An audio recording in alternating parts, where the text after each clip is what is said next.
Hello everyone, my name is Jennifer and welcome to Best Kept Plans. Today's video is going to be a little bit different. We are not going to be doing our usual Monday plan with me, but instead I thought I would take you through my 2022 bullet journal that I just started, share with you the spreads that I've completed so far, and look at this coming week's spread. If you're interested in seeing that, please stick around.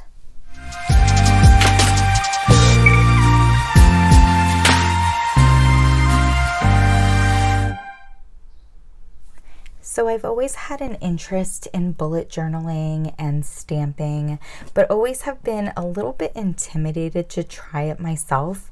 It definitely seems like a lot of work, and I mean, you're basically creating spreads from scratch every week, and it's always just intimidated me a little bit. But I stumbled across this B5 Archer and Olive notebook on their website, and I absolutely fell in love with it.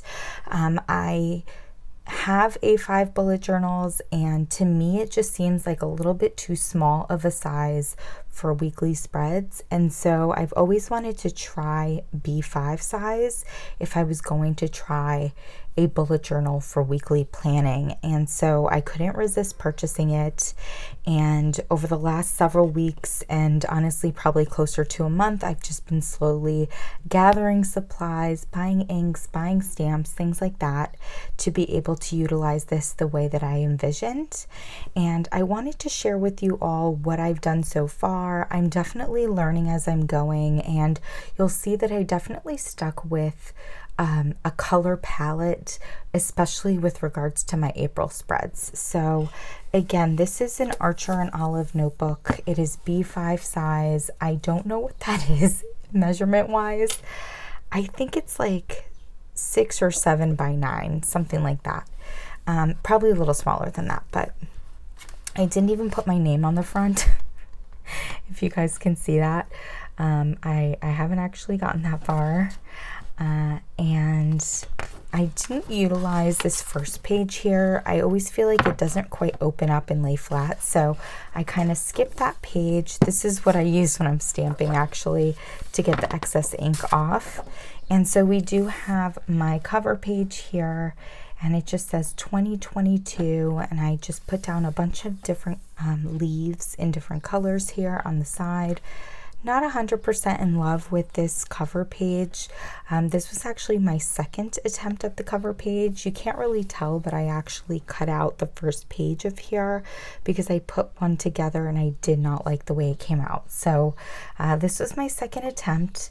I don't hate it. I don't love it. It's just okay. But again, like I said, I'm kind of learning as I'm going. Next, I have my grid spacing, which I feel like I kind of did wrong.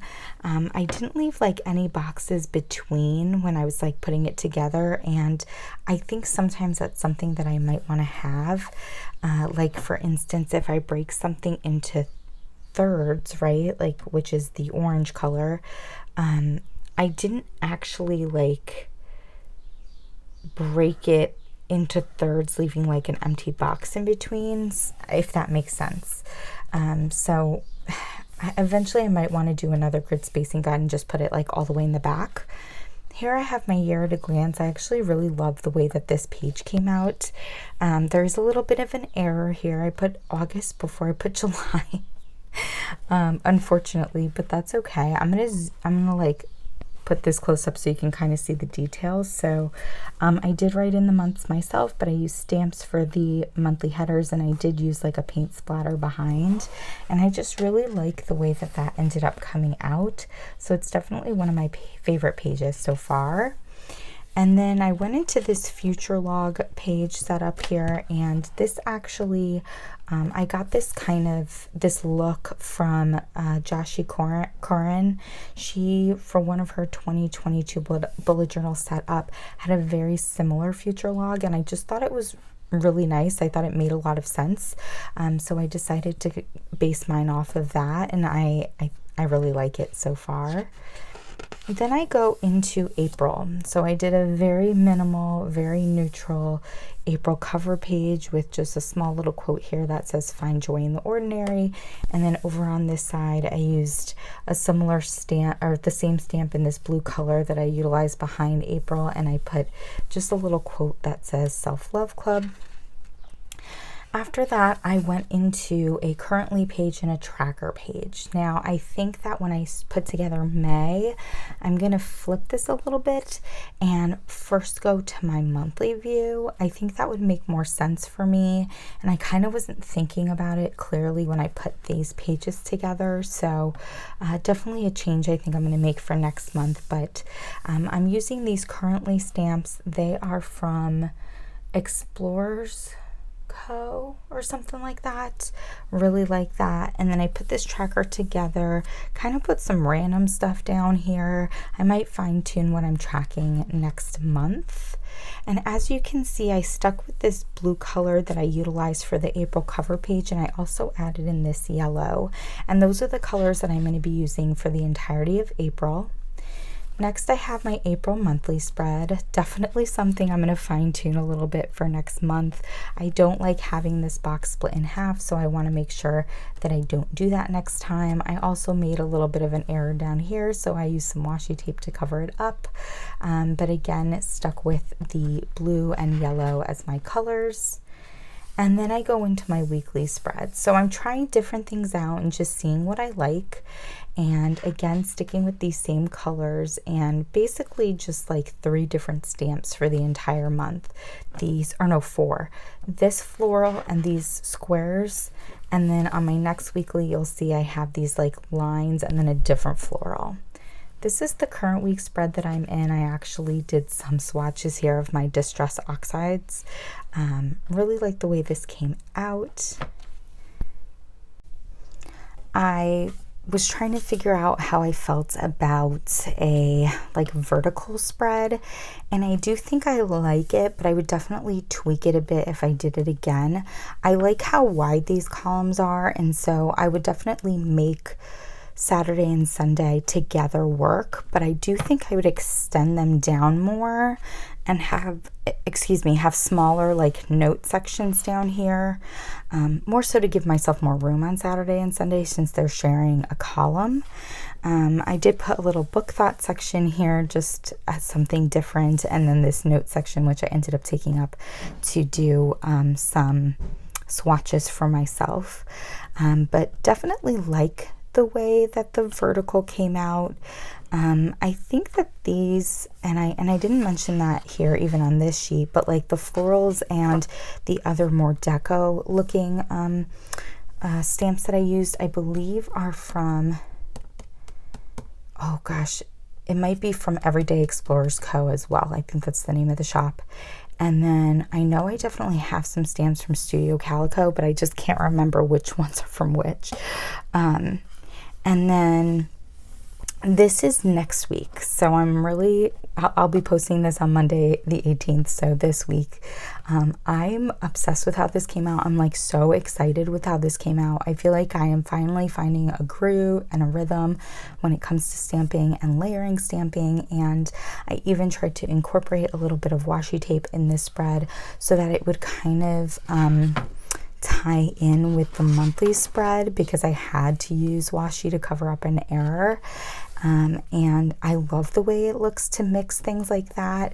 I know that April at Mom Run Craft really does a lot of this gorgeous like stamping and washing and colored pencil layering, and her spreads always are such an inspiration to me. So I was definitely inspired by her when I put this together, and I thought it would be really interesting to do boxes. I really enjoyed this spread with the very simple like box layout, but I decided this time to have them have like their own little individual boxes, not put lines all the way around so that there wasn't like too much black on the page with the full days written out.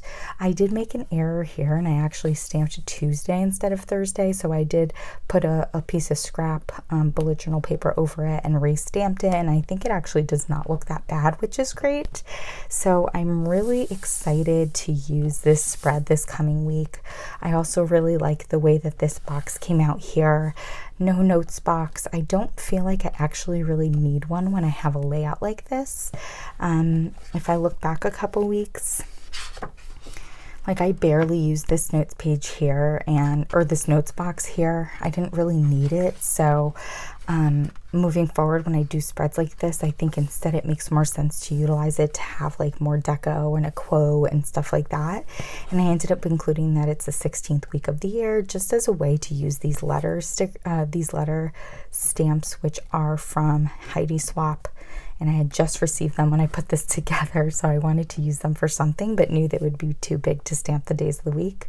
So yeah, I really love the way that the spread came out, and I haven't done next week's spread yet. I will, of course, be working on that at some point during the week, but so far I'm really enjoying using the bullet journal. Again, learning as I'm going. I definitely love my year at a glance. I definitely love my future log, and in working through April, I'm just finding out what I like and what I don't like, and what order I would like things in, so that when it comes to May, things are just a little bit more structured and organized for myself. But so far, I'm really enjoying using this bullet journal, and that's why you're not getting a normal plan with me this week, because I'm actually going to exclusively be using this and not using my usual classic HP. I hope you all enjoyed this video looking at my B5 Archer and Olive bullet journal. If you have any questions or comments, please do not hesitate to put them down below.